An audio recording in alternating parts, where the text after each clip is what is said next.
একটি অপতথ্য বা তথ্যের বিকৃতি গোটা দেশকে অস্থির করে ফেলতে পারে দর্শক। মানুষে তৈরি করতে পারে বিভেদ। সেই বিভেদ তো কখনোই কাম্য নয়। তাই প্রতিটি অপতথ্যের বিপরীতে প্রয়োজন সঠিক তথ্য তুলে ধরা, এবং সেই কাজটি করতে এসেছে আপনাদের সঙ্গে আছে রাকিব হাসান। আমন্ত্রণ জানাচ্ছি রিউমার চেক নিয়ে ৭১ নিয়মিত আয়োজন ফেক নিউজ স্ক্যানারে। এবং আজ আমাদের সঙ্গে আছেন টেলিকম খাত বিশ্লেষক টি.আই. এমরুল কবির। আমরা কথা বলবো, তবে তার আগে একটা প্রতিবেদন যথারীতি দেখাতে চাই, যাতে করে একটা ধারণা পাওয়া যায় যে কী ধরনের অপতথ্যগুলো ছড়িয়েছে, যাদের ফ্যাক্ট চেক করা সম্ভব হয়েছে। এবার নকল হলো জাতীয় নাগরিক পার্টি এনসিপির দলীয় প্যাড আর নেতৃবৃন্দের স্বাক্ষর। তারপর সেগুলো দিয়ে ভুয়া একটি অঙ্গীকারনামা তৈরি করে দাবি করা হলো জুলাই আন্দোলনকে দ্বিতীয় স্বাধীনতা হিসেবে ঘোষণা করতে হবে, আর সার্জিস হাসনাতদের বীরশ্রেষ্ঠ উপাধি দিতে হবে, সাথে সব সমন্বয়ককে বীর বিক্রম স্বীকৃতি দিতে হবে। অনেকে এটা শেয়ারও করেছেন। তবে এই পোস্টটি যে আসল নয় সেটা এনসিপির পক্ষ থেকেও নিশ্চিত করা হয় এবং পরবর্তীতে ফ্যাক্ট চেকেও বেরিয়ে আসে। ওদিকে ফেসবুকে আরটিভি ডিজাইন নকল করে একটা ফটো কার্ড ভাইরাল হয়েছে, যেখানে দাবি করা হয়েছে স্বরাষ্ট্র উপদেষ্টা নাকি বলেছেন জুলাই আহতদের নামে রাস্তা অবরোধকারীরা সবাই মাদকাসক্ত।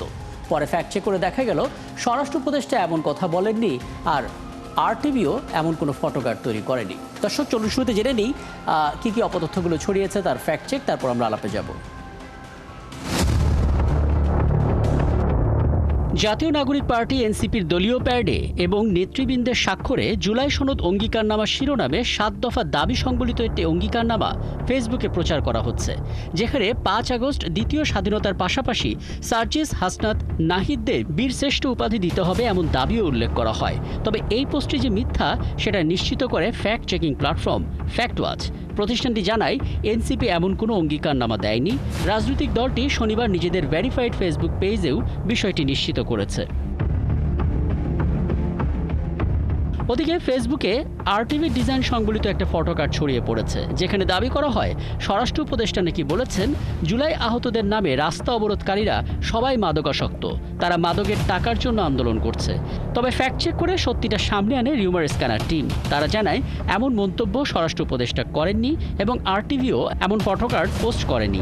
ডিজিটাল প্রযুক্তির সহায়তায় আরটিভির ফটো কার্ড নকল করে এই অপতথ্য ছড়ানো হয়েছে। হঠাৎ অগ্নিকাণ্ডের একটি ভিডিও ভাইরাল হলো প্রায় সবগুলো সোশ্যাল মিডিয়ায়।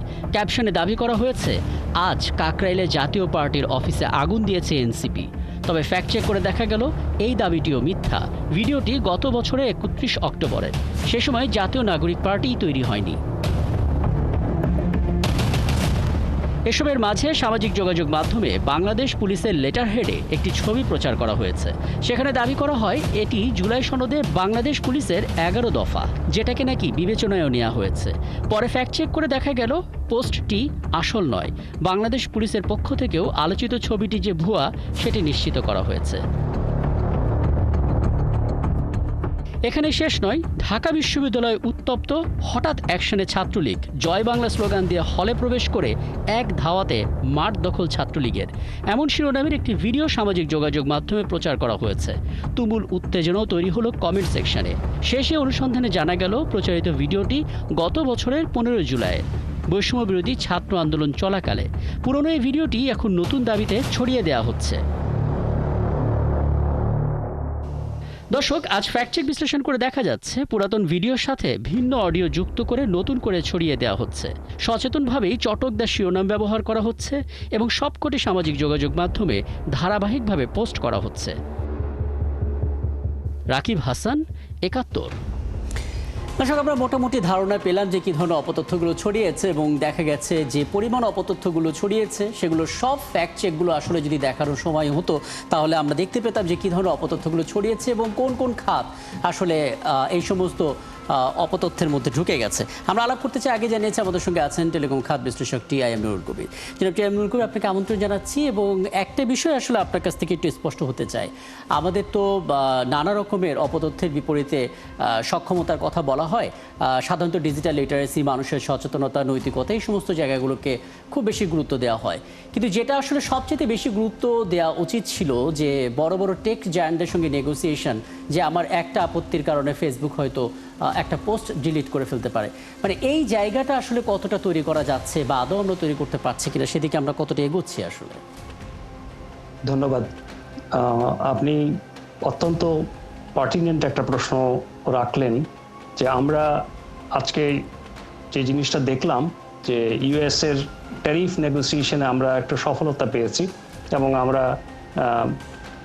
একটা বস্তুত সফলতার কথা সবাই বলছে, কিন্তু আপনি যে বলছেন মেটা বা ফেসবুক, এটা একটা সোশ্যাল মিডিয়া। এই সোশ্যাল মিডিয়াটা একটা আমেরিকান কোম্পানি। যে আমেরিকান কোম্পানি সারা পৃথিবীময় যে সোশ্যাল মিডিয়া নেতৃত্ব দিচ্ছে বা তাদেরকে সবাইকে সেটার মধ্যে নিয়ে আসছে, এর মধ্যে দিয়ে কিন্তু আপনি একটু আগে বেশ কয়েকটা অপতথ্যের কথা বললেন। এই অপতথ্যগুলোই কিন্তু ফেক নিউজ। এবং এই যে এগুলো কোথায় হয়েছে, এগুলো বেশিরভাগই কিন্তু সোশ্যাল মিডিয়াতে।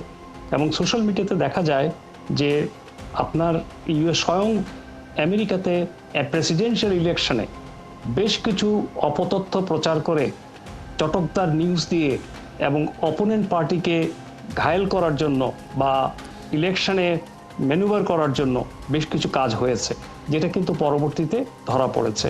শুধু ইউএস না, ইউরোপে, এবং আপনি যদি দেখেন নর্থ কোরিয়ার কিম ইয়ং ওনাকে নিয়েও বেশ কিছু আলোচনা হয়েছে।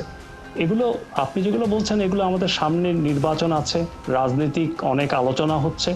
এই সময় মানুষ বিভিন্ন ধরনের সংবাদের উৎস থাকে, কিন্তু একটা কথা স্পষ্টভাবে আপনার মাধ্যমে দর্শক শ্রোতাকে জানাতে চাই, ফেসবুক কোনো নিউজ মিডিয়া না, এটা সোশ্যাল মিডিয়া। এবং ফেসবুকের কোনো তথ্যকে যাচাই বাছাই না করে বিশ্বাস করা উচিত না। এবং এখানে যেটা হচ্ছে, আপনি বলেছেন যে অনেকে এটাকে তৈরি করছে, অনেকে পোস্ট দিচ্ছে এবং পুরনো ছবি নিয়ে নতুন অডিও দিয়ে এটাকে ছাড়ছে। সো এটা কেন করছে? এটা হচ্ছে এই কারণে যে এটা নিয়ে অনেক গবেষণা হয়েছে, পৃথিবীতে অনেক গবেষণা হয়েছে, ইউনিসেফ গবেষণা করেছে, এবং আপনার গুগল এটা নিয়ে অনেক বড় ধরনের কাজ করছে। কারণ এটা একটা বড় ধরনের মিস ইনফরমেশন তৈরি করার একটা জায়গা হয়ে গেছে, এবং এইটা বিভিন্নভাবে অনেককে হেনস্থা করা হচ্ছে, রাজনৈতিকভাবে, সামাজিকভাবে এটা করছে। কিন্তু আমরা একটা জায়গায়, আপনি যেটা নিয়ে এসছেন কথাটা, আমরা কেন মেটার সাথে বা ফেসবুকের সাথে এই আলোচনায় আসতে পারছি না যে যে সমস্ত ফেক নিউজ, যে সমস্ত নিউজ দেশের জন্য ক্ষতিকর বা দেশ বিভিন্ন রকম হ্যাঁ, এবং এখানে কিন্তু একটা বড় চ্যালেঞ্জ হচ্ছে তাদেরকে বোঝানো যে হ্যাঁ, এটা ফেক নিউজ। কারণ তাদের কথা হচ্ছে ফেক নিউজটা যে পেজ থেকে আসছে, সেই পেজে যিনি ওনার, তিনি কিন্তু আবার মনিটাইজেশন করছেন, তিনি বুস্টিং করতেছেন, যে কারণে তারাও ফিল করে যে হ্যাঁ, তার মানে এটা অথেন্টিক। জি জি, আপনি এই যে মনিটাইজেশনের কথাটা বললেন, এটাও আমি একটা প্রচন্ড, আমি দর্শক শ্রোতাকেও বলবো, কোনো একটা চটকদার হেডলাইন দেখলে ক্লিক করবেন না, কারণ ওই ক্লিকের উপরে তারা কিন্তু সমস্ত ক্লিকের উপরে তারা টাকা পাচ্ছে। তো এই জায়গাটাতে আমাদেরকে সতর্ক থাকতে হবে, কোন ক্লিকটা আমার মোবাইল অথবা কম্পিউটারকে হ্যাম্পারও করতে পারে, বিভিন্ন ধরনের ভাইরাস ঢুকে যেতে পারে। তো এই জন্য কোনো চটকদার নিউজে আকৃষ্ট হয়ে ওইটাকে ক্লিক করবেন না, কারণ প্রতিটা ক্লিকে ওরা পয়সা কামাচ্ছে। সো এই জায়গাটা তো একটা বড় জিনিস। আরেকটা হলো ক্রিটিক্যাল মাইন্ডসেট দরকার আমাদের এইগুলো অ্যানালাইসিস করার জন্য, কারণ ইমোশনালি এই জিনিসগুলোকে দেখছে সবাই, ক্রিটিক্যালি অ্যানালাইসিস করছে না, যার ফলে এটা খুব সহজেই ছড়িয়ে পড়ছে চারিদিকে এবং সবাই কিন্তু এটা নিয়ে ছোটাছুটি করছে। আপনি যে অ্যানালাইসিসগুলো বের করলেন, এটা আমি অত্যন্ত খুশি যে বাংলাদেশে এই জিনিসগুলো নিয়ে আপনারা কাজ করছেন, এবং এটা আমাদের জন্য এখন খুবই জরুরি। আমাদের সামনে নির্বাচন আছে, এই দলগুলোর মধ্যে বিভাজন তৈরি করার জন্য, বিভ্রান্ত তৈরি করার জন্য মানুষের মধ্যে এই ধরনের ফেক নিউজ বা জি, আমার কাছে যেটা মিনিটখানেক সময় আছে, আমি শুধু একটা সাজেশন নিয়ে আলাপটা শেষ করবো। সেটা হচ্ছে সামনে নির্বাচন, কোন কাজটা এখন সবচাইতে বেশি জরুরি এই অপতথ্য ঠেকানোর জন্য বা নিয়ন্ত্রণ আনার জন্য? অপতথ্য ঠেকানোর জন্য একটা বড় যেটা হচ্ছে, আপনারা যে কাজটা করছেন, এটা হচ্ছে প্রচারণা এবং অ্যাওয়ারনেস তৈরি করা, মানুষকে জানানো যে এইভাবে এগুলোকে অপতথ্য। আর একটা সেকেন্ড হচ্ছে গভর্নমেন্ট কিছুটা কাজ করতে পারে, আর পাশাপাশি মিডিয়াগুলো যেগুলো আপনার নিউজ মিডিয়া, এর বেশি বেশি করে আপনার মানুষকে সচেতন করা যে এই সোশ্যাল মিডিয়ার চটকদার নিউজ থেকে তারা যাতে দূরে থাকে, এটা একটা। আর টেকনিক্যাল সাইড থেকে যেটা হয়, যেটা পৃথিবীর বিভিন্ন দেশের টেকনোলজিগুলো অ্যানালাইসিস করছে, কারণ একটা নিউজ আসলে সেটার ভেরিফাই করার জন্য কিছু অপশন থাকে, সেই অপশনগুলোতে চেক করা উচিত এবং অরিজিনাল নিউজের সাথে এটাকে মিলানো উচিত। দেখা উচিত আমি যে সোশ্যাল মিডিয়াতে দেখছি এটা নিউজ মিডিয়াতে আসছে কিনা, যদি না আসে তাহলে এটা মিলছে না। এই জায়গাগুলোতে আমাদের একটু ক্রিটিক্যাল হওয়া উচিত। আমি সেই জায়গাতে সবাইকে এনকারেজ করব।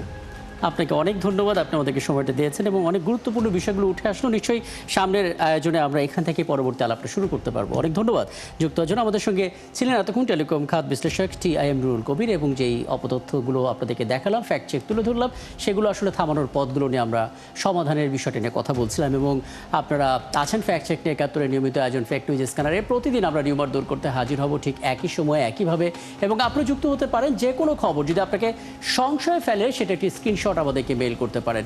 মেল আইডি দেখতে পাচ্ছেন fns.71tv@gmail.com, অথবা ফেসবুকে যোগাযোগ করতে পারেন www.facebook/fakenewsscanner এই ঠিকানায়। আমরা সেই তথ্যের ফ্যাক্ট চেক করে আপনাদের জানাবো।